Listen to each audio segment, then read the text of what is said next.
नमस्कार दोस्तों, मैं शोभित मिश्रा स्वागत करता हूं आप सभी का अपने YouTube चैनल यूनिक सॉल्यूशन में।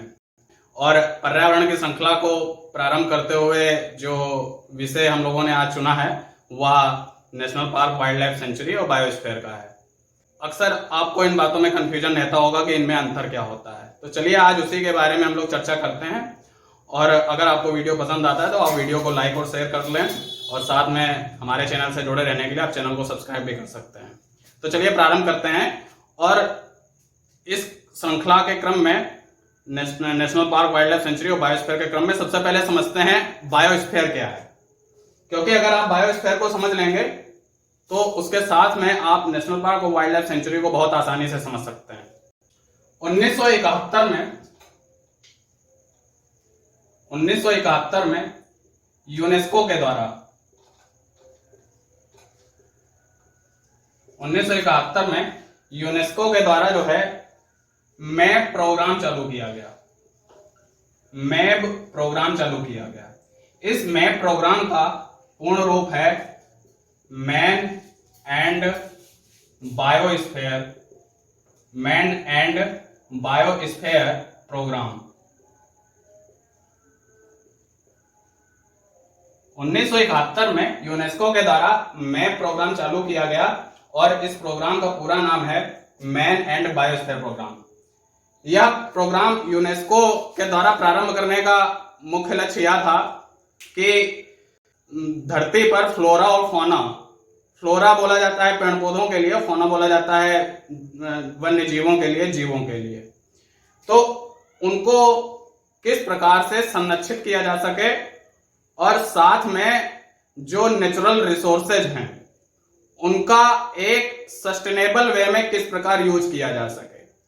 सस्टेनेबल यूज क्या होता है, रिसोर्सेज का सस्टेनेबल यूज क्या होता है, तो यहां पर इसका यूज है, इसका जो उद्देश्य है तो use of resources in sustainable way. Use of resources in sustainable way. Sustainable way क्या होता है, यह क्या तरीका है, मतलब कि हम देख रहे हैं कि जिस प्रकार से मनुष्य प्राकृतिक संसाधनों का दोहन कर रहा है तो यह एक निश्चित बात है कि वह एक दिन समाप्त हो जाएंगे। प्राकृतिक जो जैव विविधता है और वनस्पतियां, पेड़ पौधे, इनका समाप्त होना निश्चित है। तो आखिर किस प्रकार से हम लोग उनको यूज करें कि भविष्य में आने वाली हमारी पीढ़ियां भी उन वन्य जीवों को देख पाएं, उन पादपों की जो किस्में आज पाई जाती हैं उनको देख पाएं, वो लुप्त प्राय ना हो जाएं। तो एक इस तरीके से यूज करना प्राकृतिक संसाधनों का कि वो भविष्य में भी मिल सके, उसी को बोला जाता है सस्टेनेबल वे। तो रिसोर्सेज का किस प्रकार से एक सस्टेनेबल वे में यूज करना है, मैप प्रोग्राम का मुख्य लक्ष्य यही है, और साथ में फ्लोरा और फौना इनको कंजर्वेशन करना। तो आप यहां तो समझ गए कि जो बायोस्फीयर की जो एक चिंतन किया गया बायोस्फीयर के बारे में, उसमें 1971 का यूनेस्को का मैप प्रोग्राम प्रमुख लक्ष्य यूनेस्को के द्वारा मैप प्रोग्राम के अंतर्गत दिया गया। अब देखते हैं कि आखिर बायोस्फीयर है क्या। तो आप मान लें कि यह एक पूरा क्षेत्र गवर्नमेंट के द्वारा बायोस्फीयर घोषित कर दिया गया। यह एक पूरा क्षेत्र गवर्नमेंट के द्वारा बायोस्फीयर घोषित कर दिया गया और इस क्षेत्र के अंतर्गत 3 क्षेत्र बनाए जाते हैं। इस क्षेत्र के अंतर्गत 3 क्षेत्र बनाए जाते हैं। एक क्षेत्र आप यह मान लें और एक क्षेत्र आप यह मान लें, ठीक है। यह 3 क्षेत्र जो है बायोस्फीयर के अंतर्गत होते हैं। जो सबसे अंदर वाला क्षेत्र है इसको हम लोग बोलते हैं कोर। उसके बाद जो क्षेत्र आता है उसको हम लोग बोलते हैं बफर जोन। इसको बोलते हैं कोर जोन, इसको बोलते हैं बफर जोन, और जो सबसे बाहरी क्षेत्र होता है उसको बोलते हैं ट्रांजिशन जोन। कोर क्षेत्र, बफर क्षेत्र, ट्रांजिशन क्षेत्र, यह 3 क्षेत्र किसी भी बायोस्फीयर के क्षेत्र होते हैं। यह क्षेत्र, इसको भी जान लेते हैं यह क्या होते हैं। कोर क्षेत्र में यह जो क्षेत्र है यह किसी भी बायोस्फीयर का सबसे आंतरिक क्षेत्र होता है और इसमें किसी भी प्रकार की ह्यूमन एक्टिविटी की मनाही होती है। इसमें जो है किसी भी प्रकार की ह्यूमन एक्टिविटी नहीं की जा सकती है। यह सरकार के द्वारा जब बायोस्फीयर क्षेत्र घोषित किया जाता है तो तो कोर क्षेत्र में किसी भी प्रकार की ह्यूमन एक्टिविटी की इजाजत नहीं दी जाती है, क्योंकि ऐसा माना जाता है और ऐसा होता भी है कि इस क्षेत्र में जैव विविधता और जो प्राकृतिक आवास है उसकी संभावना बहुत ज्यादा होती है।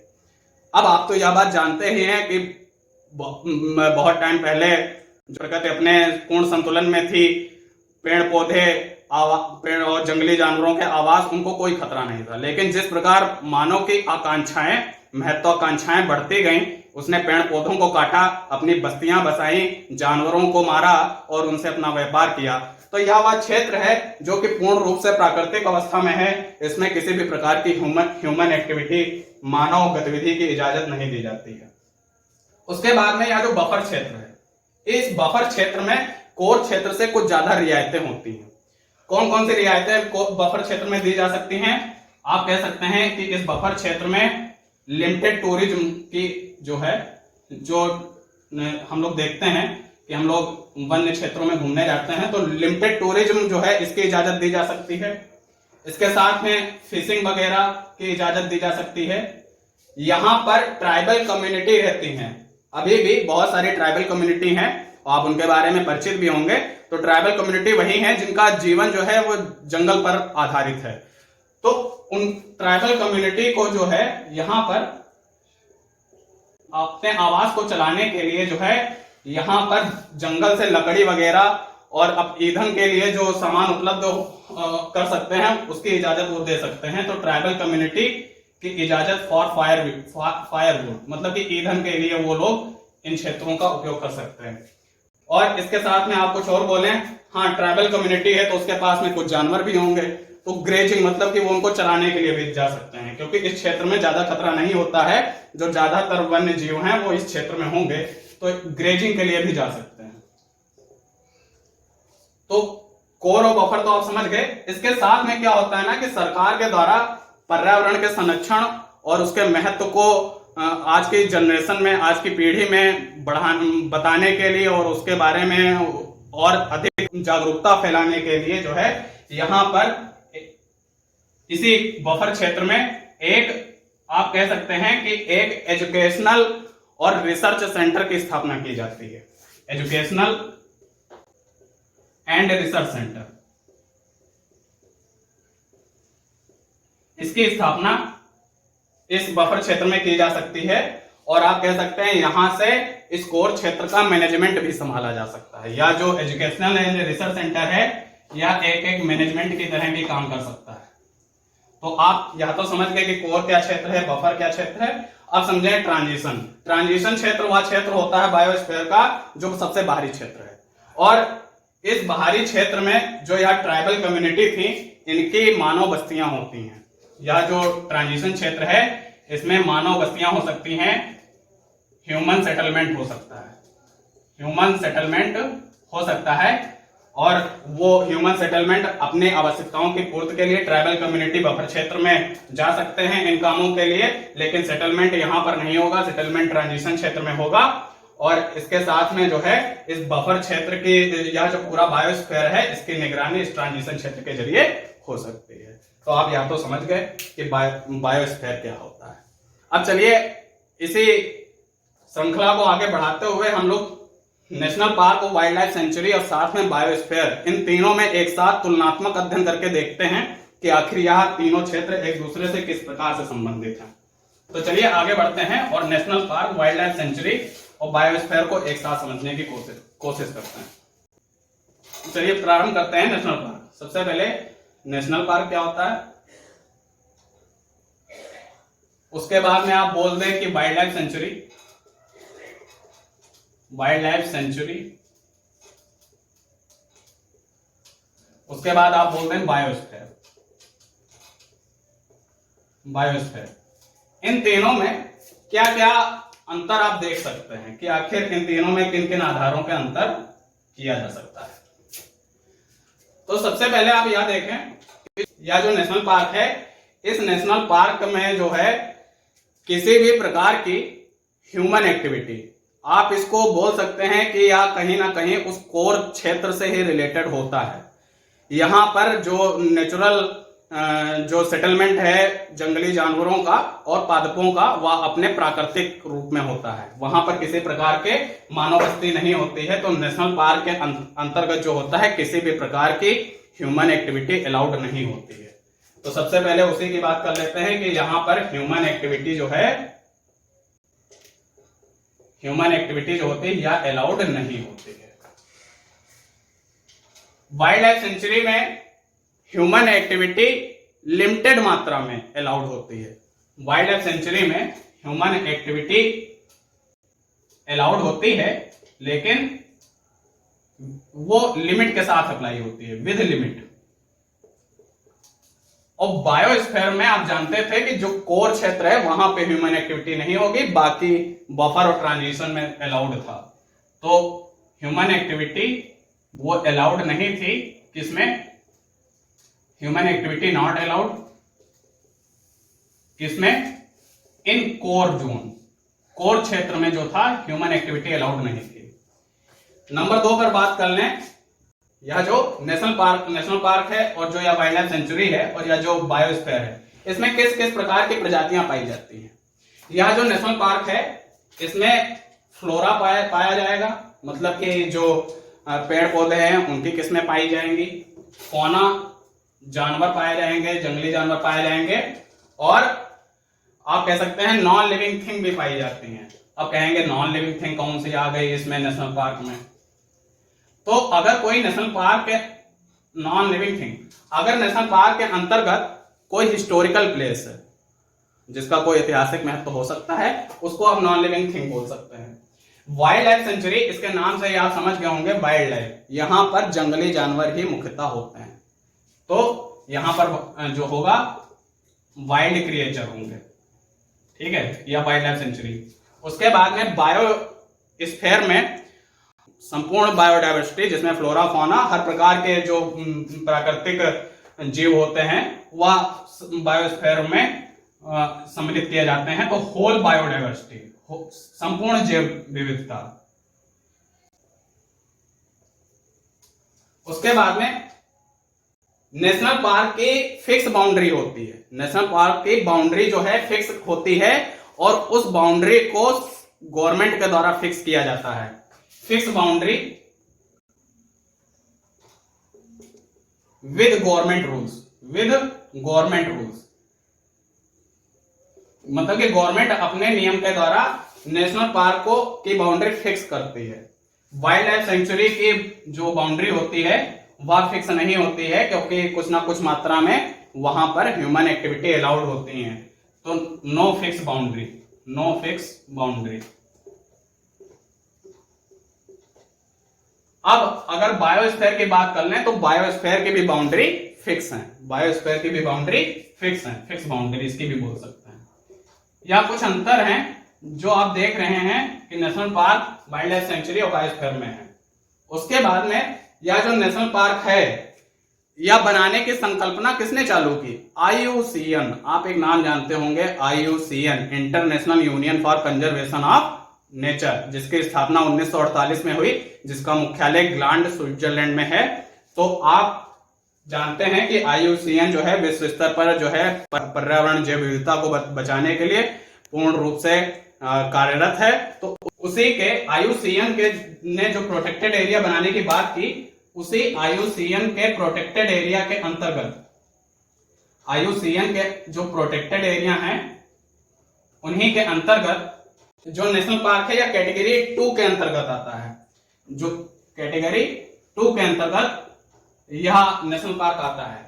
उसी तरीके से जो वाइल्ड लाइफ सेंचुरी है यह IUCN के प्रोटेक्टेड एरिया के अंतर्गत, प्रोटेक्टेड एरिया के अंतर्गत कैटेगरी 4 में आता है,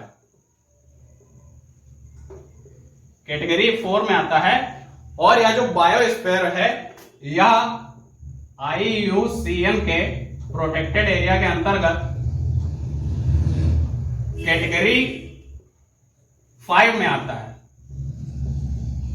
तो आप देख रहे हैं ना कि IUCN ने नेशनल पार्क को कैटेगरी 2 के अंतर्गत रखा है। तो सबसे ज्यादा महत्व तो IUCN नेशनल पार्क को दे रहा है।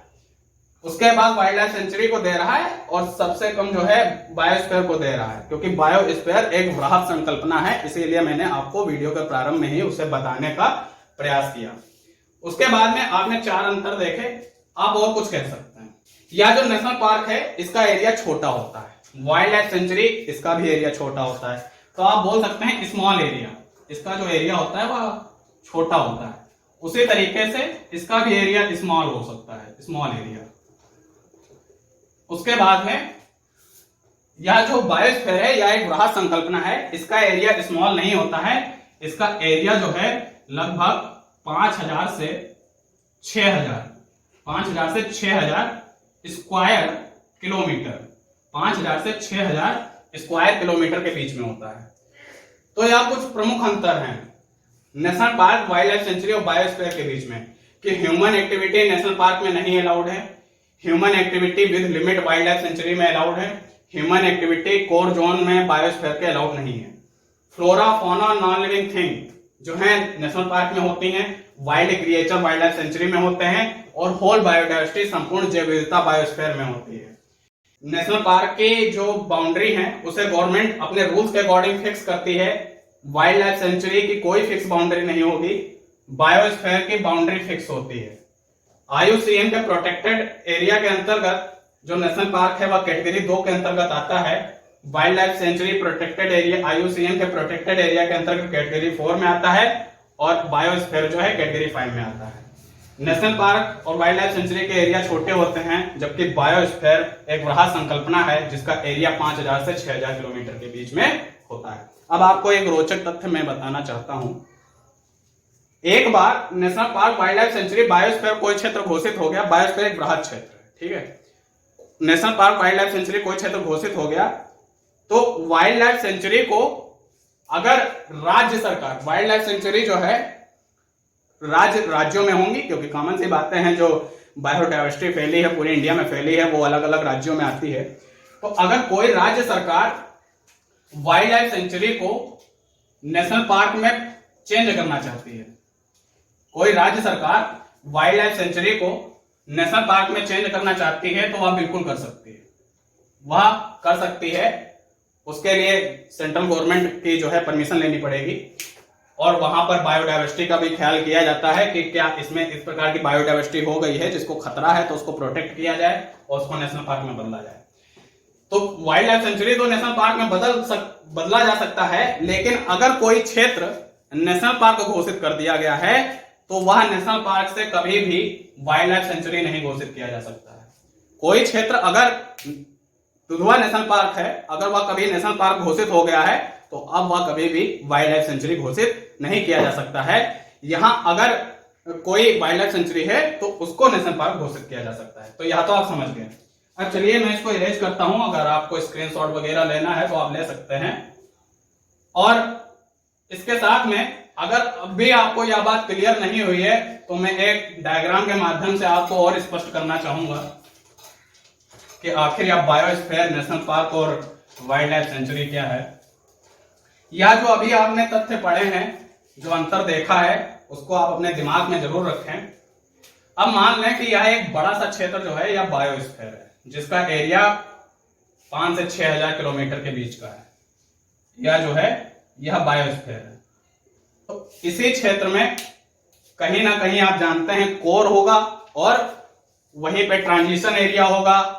तो इसी क्षेत्र के अंतर्गत जो होता है कहीं ना कहीं नेशनल पार्क हो सकता है, इसी क्षेत्र के अंतर्गत कहीं ना कहीं यह नेशनल पार्क हो सकता है, यह नेशनल पार्क हो सकता है।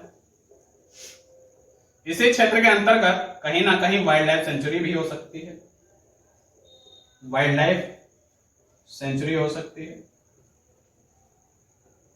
अब आप जरा यह सोचें कि जो नेशनल पार्क है वह किस क्षेत्र में होगा, और कहीं ना कहीं यह जो क्षेत्र था जिसे हम लोग कोर बोल रहे थे यह भी हो सकता है। तो कोई जरूरी नहीं कि इतने बड़े बायोस्फीयर में एक ही नेशनल पार्क हो, और भी नेशनल पार्क हो सकते हैं, और भी नेशनल पार्क हो सकते हैं, और भी वाइल्ड लाइफ सेंचुरी हो सकती है। तो इसका मतलब बायोस्फीयर एक वृहद संकल्पना है, जबकि नेशनल पार्क और वाइल्ड लाइफ सेंचुरी बायोस्फीयर के अंतर्गत ही आते हैं। और यह जो कोर क्षेत्र है उसके बाद में ट्रांजिशन क्षेत्र होगा और बफर क्षेत्र होगा, फिर ट्रांजिशन क्षेत्र होगा, और नेशनल पार्क और वाइल्ड लाइफ सेंचुरी की स्थिति कुछ ना कुछ ऐसी होगी कि वो उन क्षेत्रों के अंतर्गत आ रहे होंगे। तो उम्मीद है आप इस प्रकार से समझ पाए होंगे कि बायोस्फीयर नेशनल पार्क और वाइल्ड लाइफ सेंचुरी की संकल्पना क्या है और भारत में कौन कौन से नेशनल पार्क हैं, कहां पर हैं, उनको जो है किस प्रकार से उनका मैनेजमेंट किया जाता है, या भविष्य के वीडियो में बताया जाएगा। उम्मीद है आपको वीडियो पसंद आया होगा। वीडियो को लाइक शेयर करें और साथ में चैनल से जुड़े रहने के लिए चैनल को सब्सक्राइब करें। धन्यवाद।